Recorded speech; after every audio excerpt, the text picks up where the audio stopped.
on, everybody? How is everybody doing? This is probably the best time of the year. I just love it so much. The NBA draft is tomorrow night. So I've already reacted to Bleacher Report's final mock draft. Today, I'm going to be reacting to ESPN's final mock draft, an outlet that does a great job with their own analysis, plus getting intel from teams, something that a lot of people like me and you, maybe creating mocks out there, do not have a direct connection to a scout, an executive in the front office, a coach in the front office, on the staff, on the team that may have some insight on what direction they're going to go in. So this is a great mock to react to. Jeremy Wu of ESPN, Jonathan Cavoni, they do a great job.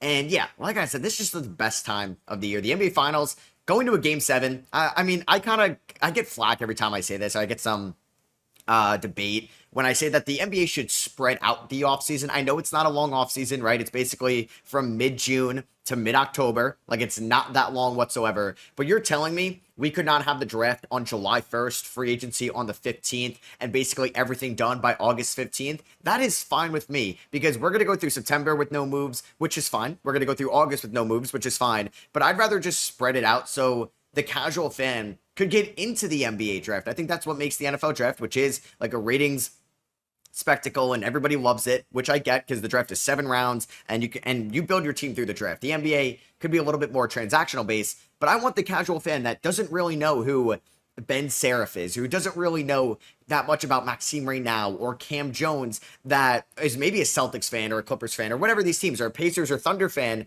that didn't really get to look a lot into these prospects because the playoffs have been going on so long, to get into it. I think just it would allow the NBA draft to be more of a deal, which I think the NBA draft could become even bigger than it is right now. So that is my hot take. I do wish it was just a little bit spread out. I'm not asking for 2 months like the NFL. Can I get 2 weeks, not 2 days, from the NBA Finals to the NBA Draft? Either way, let's hop into the ESPN mock, which I will be dropping my final mock today on the Sauce channel. Not sure if you guys are going to be seeing this before or after, or if you're listening on Apple Podcasts or Spotify. I'm probably going to say if I agree or disagree. I don't know if I want to spoil any of the picks I made. Definitely go check that out, because I did all 59 picks there, and did put a lot of effort into it too, making sure that they worked out these players, or they worked out a very similar archetype to who they drafted, and they'd have a connection. So, first overall, for you guys listening on audio, really, Con Knipple going... God, I want to make these jokes every time, but who knows what Nico's going to do now. He's going to take Cooper Flag number 1. They get the life raft. We've talked about so much about Cooper Flag in this class. It was funny that their website, I figured if it was like Mavericks.com or whatever it was, they put out like a welcome to Dallas Cooper Flag graphic, probably on accident, and they had to take it down right away. There's going to be no suspense. We know that Cooper Flag is going to be the number 1 overall selection, 18 years old, youngest player in this draft, reclassified, best player in high school on the best team at Montverde, an absolute elite player at Duke on both ends of the floor. And they just re-signed Daniel Gafford. It looks like they are going to re-sign PJ Washington, or they don't want to trade him, which I thought was a little interesting just because they have so many wings and only so many minutes next year, but I'm sure they're getting PTSD from last year's season after the Luka trade where everybody was hurt. And there was some good that came out of it. Some Max Christie scoring numbers, some Brandon Williams emergence, but it's just like, you don't want to have the threat of forfeiting a game, because that's where we're at in March of last year. So number 2, no surprise either. We do have Dylan Harper going to the San Antonio Spurs. I know Sixers fans were like, hoping that there could have been a trade. There was never going to be a trade, I think. The only way that this pick was getting traded, if there was a serious Giannis Antetokounmpo talks, like this pick was never getting traded in a Kevin Durant trade. You do not trade the caliber of prospect of Dylan Harper in this class. I think Dylan Harper is going to be a better NBA player than Stephon Castle. I think Castle was a great rookie, but I think Harper has a much higher ceiling. He could be better than De'Aaron Fox's peak one day. A big swing skill that I've mentioned multiple times will be the three-point shot. If he's a 37% three-point guy and he's like an 85% free throw guy, he can actually be a 24-point-per-game scoring guard one day on good efficiency with his size. But hey, if he's not going to be a great three-point shooter, he basically had like a 72% true shooting percentage at the rim last year, which is like Kaman Maluwatch level numbers, who's basically 7 inches, 8 inches taller than Dylan Harper. So, yeah, we'll get these out of the way, and this is where it gets interesting. Number 3, Philadelphia going VJ Edgecombe. There's been I feel bad for Ace Bailey. Like, the kid's, 18, 19? I think he's just getting bad direction from his camp, his agent, and the way to handle this process. It does seem like he wants to end up in Brooklyn or Washington, where he could be like the main guy, which is going to allow him to get his numbers, which is allow him to get the max contract, the full max that a rookie can get after 3 years, which, hey, every rookie should strive for that. But, and some rookies that or players that are the guy in high school don't become the guy in college and you have to adapt, or the guy in college and they're not the guy in the NBA and you have to adapt. Ace Bailey can be the guy at the NBA level. He has the potential, he has the scoring ability, but I don't know, it's just not what you want to see. And I get it, like you're going to go to Philadelphia, you're like the fifth most important scoring guy out of the gate. You have at least Maxey and Embiid and Paul George in front of you, and then you add in Grimes and McCain in the mix. So I get that. I think it hasn't been handled all that well. He could have flamed out in the workout, which we've seen, but he's really just kind of saying that I don't want to go to number 3. I don't know if that's Ace. We may never know if that's Ace or if it's, I think, Sharif Cooper's dad. Remember him? He's his agent. Either way, Philadelphia, Edgecombe at 3. Not really the biggest need in the world. They definitely need somebody with more size, so there's a chance they trade out of this pick for sure. But I love Edgecombe as a prospect. He's my third-ranked guy. Great defender, great athlete. Needs to get better finishing at the rim, but that paint should be opened up if you have Embiid spacing the floor and all these elite shooters around Edgecombe. Like, you assume Paul George can be a little bit better from 3, but Grimes, McCain, and Maxey. For Charlotte going, Con Knipple, there have been some reports that Charlotte is struggling to get these top-end recruits or these top-end prospects like Ace and Trey Johnson to work out with them, or even Jeremiah Fears, which I guess makes sense because they already have a point guard in LaMelo Ball for Fears' point. But Con Knipple, he's my 4th-ranked prospect, so I'm okay with this. I would have loved Edgecombe to Charlotte, but if he's off the board at 3, I would take Con here. I like him more than Trey Johnson. He's just a safer prospect. He can hold his own defensively. I think he's going to be a neutral defender with his physicality and IQ at the NBA level, but he's a 3-point shooting specialist. He can play well off the ball. He can play off of 2 feet. He can play make a little bit as well. And I just think this is a safe option. And they even mentioned after swinging for the fences with Tidjane Salaün last year, I mentioned that on Twitter, I mentioned that in my mock as well. So glad I agree with ESPN. They also mentioned that Knipple rates well in the analytics draft models, but the Hornets might ponder whether they could still add him if they elect to move down a few spots to acquire additional assets in the process. That would be if they, I guess, got a call from like Washington that wants to leapfrog Utah, and they think they can get Knipple at 6. Now, I'd like that for Charlotte. I wonder what you can get. Like 4 to 6, is that netting you like a first? Maybe. I mean, Washington does have some other teams first. Like maybe they can get that swap from Milwaukee. I'm only doing that, yeah, because there's a risk that Utah could take Con. But I do agree that's going to happen there at 4. Con went to the workout, killed the workout, and it does seem like he's okay going wherever, unlike maybe some other guys that don't want to go to Charlotte, where, you know what, this is like their future. I think you should get drafted and play wherever you get drafted, and you got to appreciate it, but I'm not putting in the work these guys are, and you have to be a little bit scared about Charlotte's development track record in the past. Next up, we do have the Utah Jazz taking Jeremiah Fears at 5. Wow, this is awfully similar to my mock. It's the exact same 5 picks so far. They mentioned under Austin Ainge's new leadership in Utah, it's unlikely the Jazz will be married to previous draft picks who have yet to show their surefire long-term keepers, guys like Hendricks, Cody Williams, over there in Utah. It doesn't seem like Ace wants to go to Utah, which is odd too because he could be the guy. They don't really have that number 1 option. It is Lowry Markkanen, but long-term it can be you. You can easily get more touches than Keontae George in a few years and be the guy. But yeah, we'll see what the new front office does. I hate this pick. If it does happen, I think it's going to happen in a way. I just don't have Jeremiah Fears ranked this high. Small guard, bad 3-point shooter, struggled at the rim. And you don't really need that. I mean, like you have Collier. I don't think he's like a long-term like starter. He's probably more of a backup. But I think I would take Ace Bailey and say, hey, you're going to come play here in Utah. What are you going to do? And I think that's something Danny Ainge could just say, F it. Or if you don't want to take Bailey, I'm 100% taking Trey Johnson here at 6 or at 5. But they have Fears, which I do agree with. Ace Bailey at 6, very similar to my mock as well. So yeah, this is crazy. Top 6 picks are correct. It does seem like Ace wants to go to a team where he's the number 1 prospect. He's the only U.S. prospect because of like Seraphin and Essengay playing deep in the German playoffs, who have yet to visit an NBA team facility. And he's continuing to decline workouts from Philadelphia, Charlotte, and Utah, preferring the group of teams ranked outside the top 5. I don't get why he's interested in New Orleans, but because you're going to be behind Murphy, McCollum, and Zion. But I see Brooklyn and Washington. I don't think Washington would pass up on Ace. It does feel like a Will Dawkins type pick, given his track record from the OKC days. And if he's on the board at 6, I expect it to happen. I don't know. Like, Toronto's not going to trade up for Ace. I don't think Atlanta would trade up for Ace. Would Chicago trade up for Ace? I don't know. To get like from 12 to 5 or 12 to 4 is going to cost you so much, where I don't think that's going to be enough. And I think Washington would just take him here. Unless Washington is interested about not taking him, they could trade down. I mean, Chicago is one of the teams that I would like. Memphis probably wouldn't make it. OKC would be hilarious, right? Not happening. 7, we have New Orleans selecting Trey Johnson. I agree with this as well. This is incredible value for somebody to be on the board with the 7th pick. But hey, if Ace is going to fall, Khan's going to go ahead of Trey because he doesn't want to go to Charlotte. I love this pick for them. They need a shooter. They need a 2-guard. McCollum's on an expiring contract. They had so many injuries last year. DeJounte's out for a little bit to start the year. I'm a big fan of Trey Johnson. He's my 5th ranked prospect. Getting him at 7 is a plus. Utah should take him instead.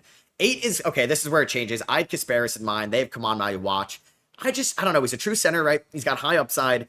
They have Nick Claxton. I don't know if they're going to trade Nick Claxton this offseason. I don't think that's going to matter too much, but I just don't know if they're going to take a backup center with the 8th overall pick, given that there's a chance Claxton is on this team next year.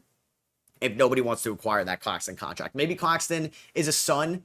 Maybe Claxton is a Laker, but I just could see, I don't know. I just could see Kasparis being this pick here, who had a very good workout. I was reading for the Brooklyn Nets, but I was pretty much going back and forth between Bryant, Kaman, and Kasparis. I think that's the range of 8, 9, and 10. Number 9 is Noah Essengate to the Raptors. Big news about Essengate as of late is he's leaving the German BBL playoffs to go play or to come to the draft on Wednesday night. So he's not playing, and I think it's the championship. They're up 2-1 to secure the championship with a win Tuesday, which is the day I'm recording this. So regardless of when he arrives in the U.S., he's not going to conduct any private workouts. Masai isn't doing that, in my opinion. I think there's potential in Essengate. I don't think he's going to be a top 10 pick. I think if you like the swing on the upside, this is a Carter Bryant pick, and I think that's what Masai would do. 10, Phoenix going Conor Murray-Boyles. They need defense. I had Kasparis go 8, so I had Kaman go 10. I did have Masai passing up on Kaman. Conor Murray-Boyles going 10 to the Phoenix Suns. Great defender, physical scorer inside. I'm a fan of this pick as well. They need defense. I mean, you can't really play Murray-Boyles and Ryan Dunn out there at the same time unless one of them figures out a jumper. They need a center still. But Kaman is off the board. Derek Queen isn't a rim protector. So I like them going defense in Conor Murray-Boyles. I would take Carter Bryant, though, if I were... I got to relearn the new Suns general manager's name. I forget it. 11, we have Portland selecting Carter Bryant. I love this. So they just traded Anthony Simons in 2 seconds for Drew. I don't know how I feel about that deal. I like Drew Holiday as a player, but you're paying like $100 million to Drew, Jeremy Grant, and DeAndre Ayton next year. I'm glad that there's going to be more offensive touches for Scoot now that Simons is gone, and now you improve your defense. But 11, I would think about Kasparis because I think Kasparis could play the 1 or the 2. I hate Yegor Demon at Portland, so I love Carter Bryant. He's my 9th ranked prospect. Big fan of that. 12, Kasparis to the Bulls. This is interesting because you have Giddey, you have Kobe White, you have DeSumo, you have Lonzo Ball. You're going to re-sign Trey Jones. Why do we need another ball handler? I know I just said he could play the 2, but I don't know. With Derek Queen on the board, it makes a lot more sense. Asa Newell's on the board, it makes a lot more sense. Joan Berenger on the board, it could make some more sense. Could they go like Cedric Howard here as well? I can't see Kasparis being a Bull. 13, Atlanta going Demon. There's been a lot of steam to this, so I'd mock this as well. It's a different front office from Landry Fields. I think if he was here still, he would not select Yegor Demon. I mean, if Carter Bryant was on the board, that would be amazing. They could go Conor Murray-Boyles if he falls, Berenger if they really like him. But I could see them taking the chance on Demon, who's apparently been killing workouts and did a great job in the Atlanta one. They don't really have a great ball handler off the bench. Bufkin hasn't really been that guy. So 14, Spurs, Berenger, mock this as well. He worked out with San Antonio. San Antonio hasn't conducted a ton of workouts in this range because they have a second, and it's like 38 or whatever. I think I'm off by a number or 2. They have 2. They know they're taking Dylan Harper. I don't even think they worked out Cooper Flag. I could be wrong. But either way, Berenger's been linked to them a ton. You get the French center. Wemby could be a big brother. He's a great athlete. He can learn from Wemby, who came over from a different league, right? Like Wemby played, I don't remember if it's the Jeep Elite or whatever the league he was playing in France for the Mets 92. Berenger's playing in the Adriatic League in Slovenia. But either way, I could see this happening 100%. I Berenger ranked a lot lower. I like Sorber more. I like some other bigs more, including Derek Queen, who is going 15 to OKC. Talk about value here. That's crazy. I think Queen is going to go between 11 to 14. I just can't see Queen falling outside the lottery. I think a team would trade up for Queen just because of the offensive potential. I'm lower on Queen than consensus, but I mean, that's a great pick for OKC. It's a fun pick for OKC at 15. 16, Memphis getting Cedric Howard. I like that a lot. I predicted that as well. I think they're going to target some, like a wing like Cedric Howard at 16. I don't think it's a guarantee that like GG Jackson is going to be a sure thing. Vince Williams could be a sure thing. It's been like a year now since like those guys were great and they've dealt with a bunch of injuries. Jalen Wells looked great, but hey, GG Jackson and Vince Williams look great at one point. You never know what can happen. Coward, there's such an unknown with him, but he's such an intriguing prospect given the small sample size last year at Washington State. What he could do defensively, what he could do with the ball in his hands, how aggressive he could be. And I think Zach Kleeman and the analytics team would love Cedric Coward.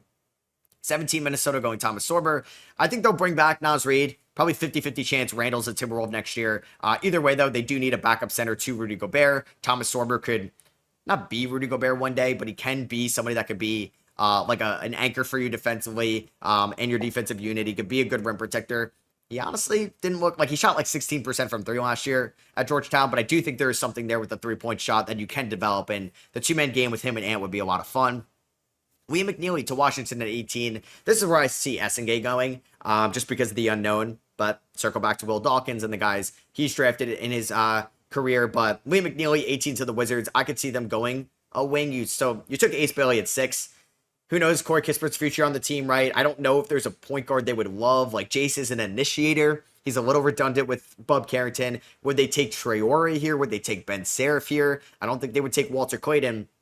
So they could take the shooting upside of McNeely at this moment. 19, we do have the Brooklyn Nets taking Asa Newell. I think he should go a little higher than this. I'm an Asa guy in this class. I think he would be interesting next to Sarr in the front court.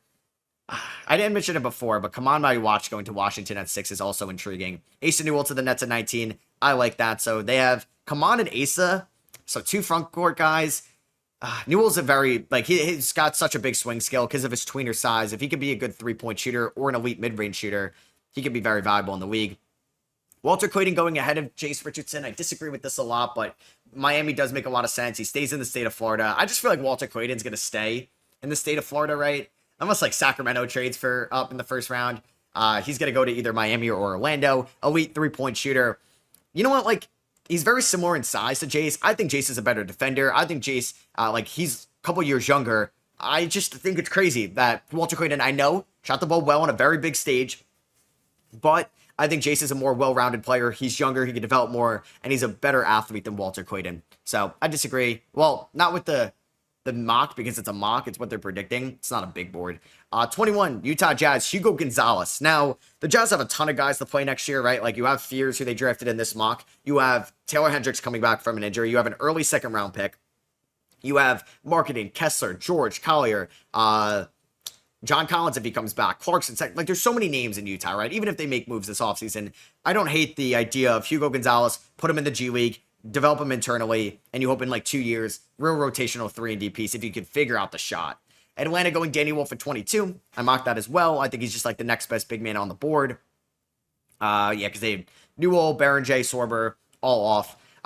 Wolf isn't like the rim protector that Atlanta needs, but he's a fun, just creative big man that can play make very well, dribble the ball very well for his size. The three-point shot, even if it's like 33% in his career, I think could be valuable enough. New Orleans at 23, Nick Clifford. I could expect them going wing here, even if they take Trey Johnson, who's a guard. So they take Clifford here. I think Will Riley would make a little bit more sense for what New Orleans is building. Maybe they want to take a point guard with the DeJounte injury. But Nick Clifford, I'm a big fan of in this class. An absolute gamer. Not a super high ceiling, given his age and his athleticism. But he plays the game the right way. He's very smart. He gets his teammates involved. He hustles up and down the floor. He doesn't take plays off. It's my type of guy in this class, right? 24, OKC, Will Riley. Love that for them. So they got Derek Queen and Will Riley. Some fun upside swings here offensively here. And like OKC, you know what's like interesting? They could add like a shooter. Now, Will Riley shot like 40 or 32% from 3, 42% from the field, and like 72% from the free throw line. So you're hoping that the wingspan, like the size, the ball handling, the creativity, the downhill attacking can develop into more at the NBA level. But like OKC did not shoot the ball well in a lot of their playoff games. I know like playoffs, it's tough to be very consistent from three-point range, especially in the NBA Finals. Like, pressure is on, defense is amped up, the physicality is amped up, fouls are, you hope, are called less. I don't know. Riley and Queen aren't shooters, or Riley's got a little bit better shooting potential. I would take Jace Richardson here, right? Like, you have so many elite guard defenders to help him out. I know Clayton's off the board.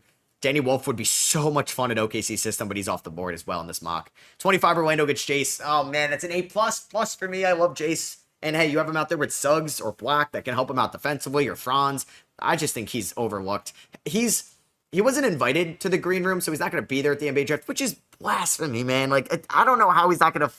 So 24 guys were invited.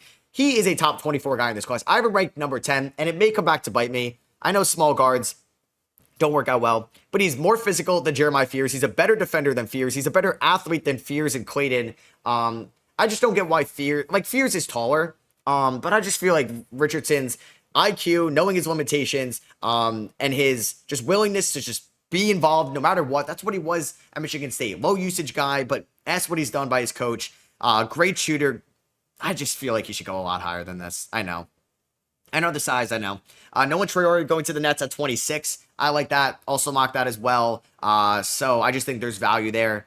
He needs to work on the three-point shot. He needs to work on finishing at the rim, or at least around the rim. I think he can finish at the rim, but floaters, a little bit like a fall-away jumper after a pump fake. He needs to work on completing those. But I think Brooklyn's a good spot for him. Rasheer Fleming, another player that's probably going to go later than he should.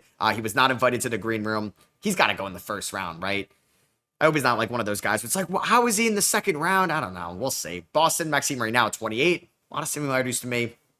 I have that as well. Just next best big on the board. They could go Kalkbrenner, Shireman's teammate from Creighton, but right now can space the floor. And I don't think they're going to take a guard after the Drew trade for Simons. Anthony Simons is like the least Boston Celtic ever vibe-wise, and just like what they build.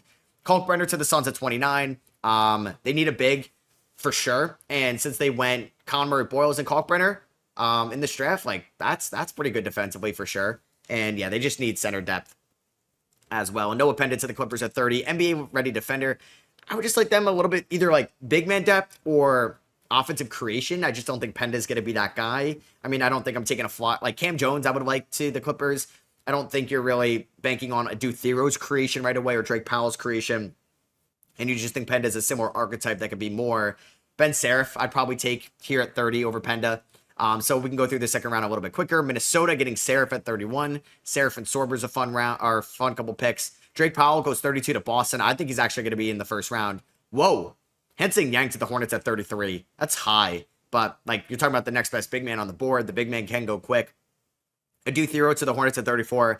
I kind of want to put that as a lock. If he makes it out of the first round, it just feels like he's going to be a Hornet with one of those second rounders. Yannick Niederhauser to the Sixers at 35. Keep him in the state of Pennsylvania. Brooklyn taking another guard in Tyrese Proctor. Detroit feels like a Hansen Yang team. He did have, or no, it was with Orlando. Hansen Yang had like a very long workout with. I forget where they pick in the second round. Let's see. They pick 46. Maybe he ends up falling there. So 37, Jameer Watkins, Detroit. I think like Chaz Lanier and Sion James should go above Watkins. Lanier goes 38 to the Spurs. I love that fit for them. John Tonje, a little bit of a creator off the bench. Maybe like Osha Baji-esque. I mean, who'd they have them go at 9? Essengay? Yeah, I just like a lot of the bigs are off the board. Maybe you take Zakarsky or Makovic or Golden. Maybe even Janai Broom, but that doesn't feel like a Messiah pick.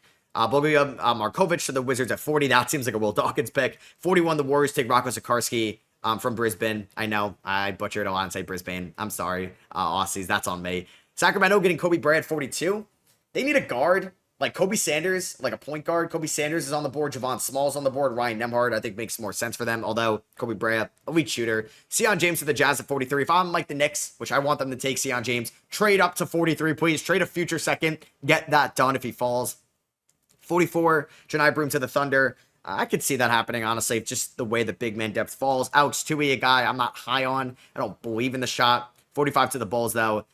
I mean, they took Asparis earlier, so they needed to take a wing or a big. Cam Jones to the Magic at 46. I love that value. He should go a lot higher than that. He should go like end of the first round, early second. That's way too low. Micah Peavy to the Bucks at 47. I'd like that pick if they play him next year. Odds of that happening, I don't really know. Memphis getting another point guard in Javon Small. Elite shooter at the guard position. Vlad Golden to the Cavs at 49. I like that. They need big man depth. Lachlan Ulbrich to the Knicks at 50. A good athlete in the front court.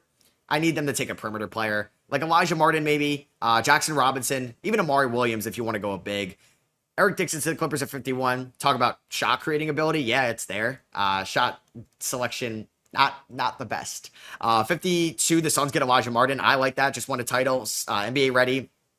I mean, they end up with Kalkbrenner, Connery, Boyles, Elijah Martin. I like that. I think RJ Lewis could make sense. Amari Williams to the Jazz at 53. Love that. Yeah, the Jazz have a lot of picks. Next, trade up if Sion's on the board at 43, because they have an early second too, right? Or no, that is their early second. 54, Indiana going Dink Pate. Ryan Nembhard is right there. Brother plays there. They need a point guard now with Nembhard or with Halliburton hurt. You have McConnell, you have Andrew Nembhard, you have Ryan Nembhard. I'm just there for the storylines, right? Victor Lachlan to the Lakers at 55. They need a big man. Probably the next best guy on the board. Yeah, with Amari Williams and Rocco off the board. Hunter Salas to the Memphis Grizzlies at 56. I like the combo guard pick. Kobe Sanders to the Magic at 57. If my Knicks passed on Kobe Sanders, I would be upset. Good ball handler, good size. Cavs get Ryan Nembhard at 58. Potential like backup point guard competition with Craig Porter Jr. if they lose Ty Jerome. And Salou Niang to the Rockets there at 59, who I think is going to get called on draft night from Italy. I think he could end up going to... So the Rockets have that pick. He could go to the Magic at 57 as well. I think they worked him out. So that is ESPN's final 2025 mock draft. Maybe they update it before the draft, but either way, hope you guys did enjoy. This draft process has been a lot of fun. I will be doing a round 2 mock draft on Thursday. Not sure what tomorrow's episode is going to be. I'm thinking of doing just like a draft Q&A live stream. You guys can let me know in the comments if you want to see that. Like I may go live from like, I don't know, 5 to 6 for an hour and just talk draft questions, hypotheticals, maybe just run through like a quick mock as well. That could be fun because I'm going to be live streaming from like 8 to 11:30 on tomorrow night over on the Strauss channel. And then I think I'm going to be live streaming on the Strauss channel for the second round. I thought about doing it here as well, but I think I'm going to do it on the Strauss channel. So make sure you guys are subscribed. Make sure you're following on Apple Podcasts and Spotify as well. I want to bring on more people to talk about the offseason. I talked to a couple guys last week, had a really good time talking with like Sean, Muhammad, Ryan, Pierre, and those guys. So yeah, hopefully I could do more collabs over here on the pod.